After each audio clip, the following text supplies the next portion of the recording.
నమస్కారం. హరిప్రియ భక్తి ఛానల్ ప్రేక్షకులకు శుభస్వాగతం.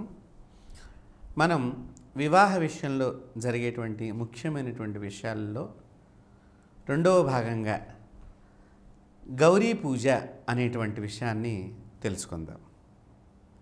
అసలు ఈ గౌరీ పూజ ఎందుకు చేయాలి, గౌరీ పూజ చేయటం మూలకంగా కలిగేటువంటి శుభ ఫలితం ఏమిటి, గౌరీ పూజను పెళ్లి దగ్గరే ఎందుకు చేయిస్తారు అనే విషయాన్ని కూడా మనం తెలుసుకుందాం.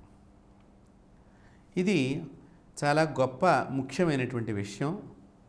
ప్రతి పెళ్ళైనటువంటి వాళ్ళకి, పెళ్ళి కాబోతున్నటువంటి వారికి, తర్వాత పెళ్లి చేసుకునేటువంటి వారందరికీ కూడా తెలుసుకోవలసినటువంటి ముఖ్యమైన విషయం.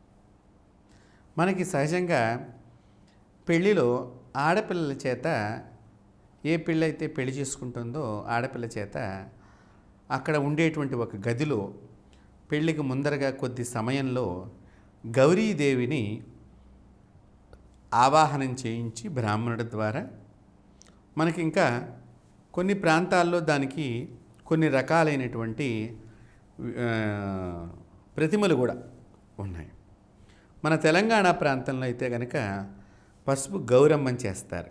గణేష గౌరీ దేవతలు ఇద్దరిని ఒకటే పానిపట్టం మీద చేసి కొబ్బరి కురిడిలో పెట్టి గౌరీ గణేశాంబికాయై నమః అని పూజ చేయిస్తారు. గౌరీ గణేశాంబికాయై నమః అంటూ. అదే ఆంధ్ర ప్రాంతానికి వెళ్ళి చూసినట్లయితే ఒక రాయిని గౌరీదేవి కింద చిన్న, మనకి రాజమండ్రి ప్రాంతంలో ఎక్కువగా దొరుకుతూ ఉంటాయి. దానికి చక్కగా పసుపు రాసి చేస్తారు. ఏది ఏమైనప్పటికీ కూడా ఈ గౌరీ పూజ అనేటువంటిది చాలా ముఖ్యమైనటువంటి విషయం. కాలక్రమంలో రాను రాను ఈ గౌరీ పూజ చిన్నగా కుదించుకుపోయింది అని చెప్పాలి పెళ్ళిళ్ళలో. ఇప్పుడు ఆ గౌరీ పూజ ఈ కాలంలో చేస్తున్నారో చేయటం లేదో కూడా తెలియకుండా అయిపోయింది అనుకోవాల్సిన పరిస్థితి వస్తుంది. నేను ఇక్కడ ఎవరిని విమర్శగా చెప్పటం లేదు, అలా జరుగుతున్నటువంటి వాతావరణం అలా కనిపిస్తోంది. పూర్వము ఆడపిల్లకి గౌరీ మంత్రాన్ని గురువు ద్వారా ఉపదేశం చేసేవారు. ఆ ఉపదేశం చేసినటువంటి గౌరీ మంత్రాన్ని ఎందుకు చేసేవారు అంటే, స్త్రీలకు ఈ కుజుడు ద్వారా కానీ, గ్రహాలలో శుక్రుడు ద్వారా కానీ, వారి మాంగళ్యానికి ఏదైనా దుష్టశక్తి పట్టుకుంటే వారు చాలా బాధపడతారు, చాలా నష్టపోతారు. కాబట్టి ఆ నష్టాన్ని తీసివేయటానికి, బాధను తీసివేయటానికి ఈ గౌరీదేవి వారికి రక్షణగా ఉంటుంది, వారి భర్తను రక్షిస్తుంది. అంతేకాకుండా వారి శీలానికి ఒక సతీ సావిత్రిలాగా, ఒక అనసూయ మాతలాగా ఆ శీలము కూడా వర్ధిల్లుతుంది. వర్ధిల్లటం అంటే ఏంటి? వ్యాప్తం అవటం, విశ్వవ్యాప్తం అవటం. ఈమె ఇంత గొప్ప పతివ్రతా స్త్రీ అనేటువంటి విషయము వర్ధిల్లటం అంటామన్నమాట. అంత గొప్పగా ఈ మంత్రము ఆ ఆడపిల్లని ఒక దేవతామూర్తిగా తయారు చేయగలుగుతుంది. ఈ గౌరీ మంత్రాన్ని గురువు ద్వారా స్వీకరించి ఆడపిల్లలు జపం చేసుకోవాలి.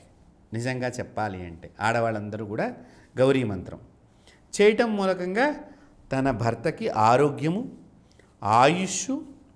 చూడండి, శాస్త్రము ఆడవాళ్ళకి ఎన్ని హక్కులు కల్పించిందో. ఇప్పుడు మనకేవో ఆడవాళ్ళకి అవి లేవు, ఇవి లేవు అని చాలామంది అనుకుంటారు. కానీ వేదము ఎప్పుడూ కూడా స్త్రీని చాలా గొప్పగా చూపించింది. స్త్రీని గొప్పగా పూజించే మాతగా, బాలా త్రిపుర సుందరిగా, పెద్ద ముత్తైదువుగా, శ్రావణ మంగళ గౌరీలో వాయనం ఇచ్చుకునేటువంటి ముత్తైదువు కింద ఇన్ని రకాలుగా చూపించింది తప్ప ఎక్కడా వేదము స్త్రీలను తక్కువ చేసి చూపించలేదు అనే విషయాన్ని మనమందరం కూడా గమనించాలి. వేదానికి స్త్రీకి దగ్గర సంబంధం ఉన్నది ఇంకా చెప్పాలి అంటే కనుక. కాబట్టి అప్పటిలో వారు వారి భర్త చెప్పినటువంటి అనసూయమాత కానీ, ఒక అరుంధతి మాత కానీ, వారి భర్త ఏమైతే చెప్పారో చేయమని అవి మాత్రమే చేశారు వారు. అందుకని ఈ రోజు దాకా వారు వెలుగొందుతున్నారు. ఇప్పుడు మనం వద్దన్నవి చేస్తున్నాం, అందుకని మనం వెలుగొందలేకపోతున్నాం. అప్పటికీ ఇప్పటికీ గల కారణం ఇది విమర్శగా చెప్పటం లేదు, దయచేసి అన్యదా భావించకండి. జరుగుతున్న పరిణామాల్లో విషయం చెప్తున్నాను. ఇప్పుడు కాలానికి ఆ గౌరీ మంత్రం అనేటువంటిది కూడా మర్చిపోయారు. ఏదో పెళ్లి తంతువుకు వచ్చింది.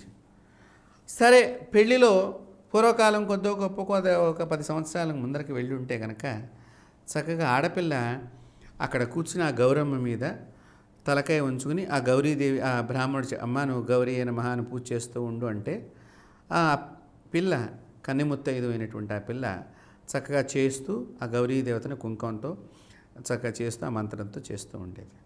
తద్వారా ఆ గౌరీ శక్తి ఈమె శరీరంలోకి ప్రవేశించి ఆమెను శుభమైన జీవితాన్ని పొందటానికి ఈ శక్తి ఉపయోగపడుతూ ఉండేది ప్రతినిత్యం. ఈ రోజుల్లో అది చాలా లోపించింది అని చెప్పాలి. ఈ మధ్యకాలంలో అంటే గత 5-6 సంవత్సరాల నుంచి ఇది కొత్త పొంతనలు, కొత్త రూట్లలాగా వెళ్ళిపోయింది. చాలామంది ఇక్కడ మోచేతి దగ్గర నుంచి ఇదంతా కూడా గోరింటాకు పెట్టుకోవటము, రకరకాల డిజైన్స్తో గాజులు ధరించడము, ఒక ప్లాస్టిక్ కొబ్బరి చిప్పలు కలిగినటువంటి బోండాన్ని, ప్లాస్టిక్ బోండాన్ని పట్టుకోవటం, లేకపోతే జీవము లేని ఎండిపోయినటువంటి కొబ్బరి బోండాన్ని తెచ్చుకుని దానికి పెయింట్ వేసి దానికి బిందీలు పెట్టి అలాంటి కొబ్బరి బొండం పెట్టుకుంటాము. ఈ ఫోటో తీసేటువంటి ఎవరైతే ఉంటారో ఈ గౌరీ దేవతను చూడరు, ఈ చేసేటప్పుడు ఆ పూజను చూడరు, ఈ ఫోటోలకి ఇలా చూస్తూ ఈ గాజులు ఇట్లా అంటూ ఉంటే ఈ ఫోటోలు తీయటము, ఈ ఎదురుగుండా బ్రాహ్మణుడు పని ఏమిటి, గౌరీ దేవతని ఆవాహన, మళ్ళీ నెక్స్ట్ కార్యక్రమానికి బ్రాహ్మణుడు వెళ్ళిపోవాలి. ఆవాహ్యం స్థాపం, ఈ వీళ్ళు ఫోటోలు గొడవలో ఉన్నా కూడా అక్కడ ఆవాహనం అయిపోతూ ఉంటుంది. మీరు బాగా గమనించుకోండి, మనం ఏం తప్పు చేస్తున్నాం అనేటువంటి. ఆ దేవత వచ్చి ఆవాహనమై అక్కడ కూర్చున్నది. ఆ దేవత అనుకుంటూ ఉంటుంది, ఈ పిల్లని చూసి, ఈ పిల్ల నన్ను గౌరవించటం లేదు, నన్ను ఆవాహనం చేసింది, నా శక్తి కావాలనుకుంది, నన్ను పూజించకుండా ఈ చేతుల యొక్క ఫోటోకి, ఈ యొక్క గోరింటాకు ఫోటోలకి ఆ ఫోటోగ్రాఫర్ చెప్పిన మాటలు వింటుందని ఆ దేవత బాధపడుతుంది. ఆ బాధే ఈ పిల్లకు శాపంగా మారి ఈ రోజుల్లో భార్యాభర్తల మధ్య అన్యోన్య దాంపత్యం తగ్గిపోయి విడాకులు దాకా వెళ్ళటానికి కారణం ఇది. కాబట్టి ఆలోచన చేయండి. శాస్త్రాన్ని మీరు దేవుడు ఉన్నాడా అనుకుంటారు, లేడనుకుంటారు, శాస్త్రం గొప్పదనుకుంటారు, శాస్త్రం గొప్పది, అవన్నీ మీకు సంబంధించినవి. శాస్త్రాన్ని పాటించి చూడండి. ఒక్కసారి పంచదార నోట్లో వేసుకుంటే కదా దాని తీపి మధురం అంతా తెలుస్తుంది.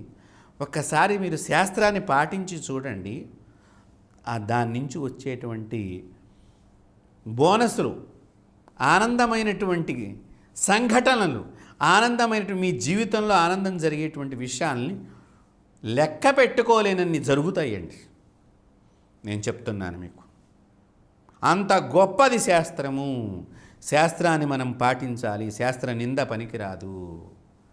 ఈ గౌరీదేవిని ఇప్పటికైనా కూడా మన హరిప్రియ భక్తి ఛానల్ ప్రేక్షకులందరికీ కూడా తెలియచేస్తున్నాను. మీరు కూడా అందరికీ ప్రచారం చెయ్యాలి ఈ విషయాన్ని. ఆ గౌరీదేవిని పూజ చేసేటప్పుడు గౌరీదేవి పూజ అంతా అయ్యేదాకా మీరు ఫోటోగ్రాఫర్తో ఇటువంటి ఇది పెట్టుకోవద్దు. చక్కగా ప్రశాంతంగా మనస్తృప్తిగా ఆ గౌరమ్మని మీ శరీరంలోకి ఆవాహన చేసుకోండి. మీరే గౌరమ్మ. నిజంగా చెప్పాలంటే మీరే గౌరీదేవి. ఈ గౌరీ ఎవరి దగ్గరికి ఎడుతోంది?